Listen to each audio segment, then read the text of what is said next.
नमस्कार सभी को। आज देखेंगे हिंदी साहित्य से महत्वपूर्ण प्रश्न। और ये प्रश्न Hindi TGT, PGT, LT grade, DSSP, Bihar TGT, PGT और इन परीक्षाओं के लिए बहुत ही महत्वपूर्ण होंगे। तो शुरू करते हैं। प्लीज़ वीडियो को लाइक, शेयर और चैनल को सब्सक्राइब जरूर करें। तो पहला प्रश्न है, हिंदी साहित्य के इतिहास का प्रथम लेखक कौन है? तो हिंदी साहित्य के इतिहास का प्रथम लेखक है गारसा दत्तासी। अगला प्रश्न है, काशी नागरी प्रचारणी सभा द्वारा हिंदी साहित्य का वृहत इतिहास कितने खंडों में प्रकाशित किया गया था? तो इसका जो सही उत्तर है वो है 18 खंडों में प्रकाशित किया गया था। अगला प्रश्न है कि हिंदी साहित्य की भूमिका ग्रंथ के लेखक कौन हैं?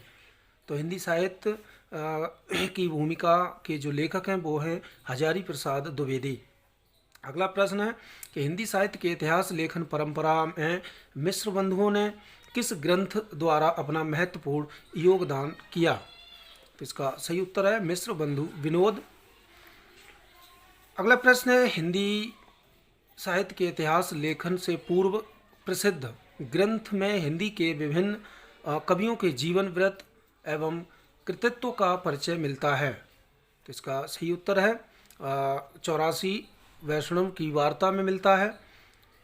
अगला प्रश्न है, आचार्य रामचंद्र शुक्ल का इतिहास ग्रंथ हिंदी साहित्य का इतिहास स्वतंत्र पुस्तक से पूर्व किस रूप में प्रकाशित हुआ था? तो इसका सही उत्तर है हिंदी शब्द सागर की भूमिका। अगला प्रश्न है, सरोज स्मृति नामक रचना किस कवि ने की है? तो इसका सही उत्तर है ये की है निराला ने अपनी पुत्री की याद में। अगला प्रश्न है, आधुनिक काल की मीरा किसे कहा जाता है? तो आधुनिक काल की मीरा कहा जाता है महादेवी वर्मा को। अगला प्रश्न है, रीतिकाल को काव्य की दृष्टि से कितने भागों में बांटा गया है? तो रीतिकाल को काव्य की दृष्टि से 3 भागों में बांटा गया है।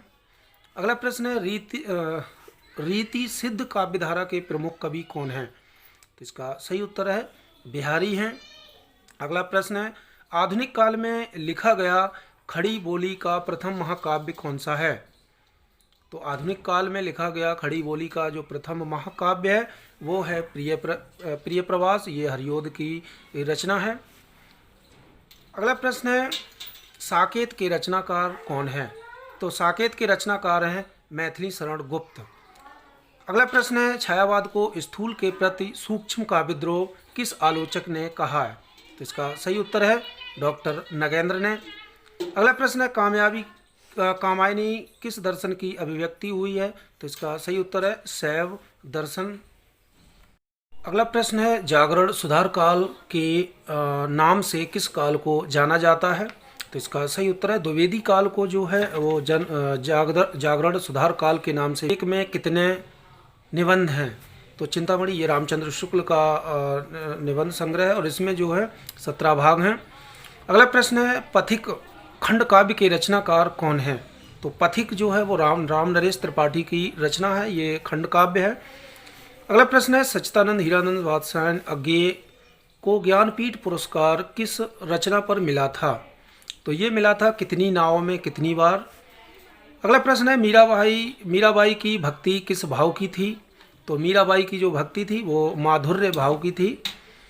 सुमित्रानंदन पंत की कौन सी रचना मानवतावादी है? तो इसका सही उत्तर है लोकायतन। लोकायतन जो है वो सुमित्रानंदन पंत की जो रचना है वो मानवतावादी पर आधारित है। अगला प्रश्न है, सूरदास जी ने भक्ति के कितने रूपों का वर्णन किया है? तो इसका सही उत्तर है सूरदास ने जो है 11 रूपों का वर्णन किया है। अगला प्रश्न है, सूरदास जी को जीवनोत्सव का कवि किसने कहा? तो सूरदास को जीवनोत्सव का कवि कहा है आचार्य रामचंद्र शुक्ल ने। तो ये थे महत्वपूर्ण हिंदी साहित्य के प्रश्न अच्छे लगे तो प्लीज़ वीडियो को लाइक, शेयर और चैनल को सब्सक्राइब जरूर करें। धन्यवाद।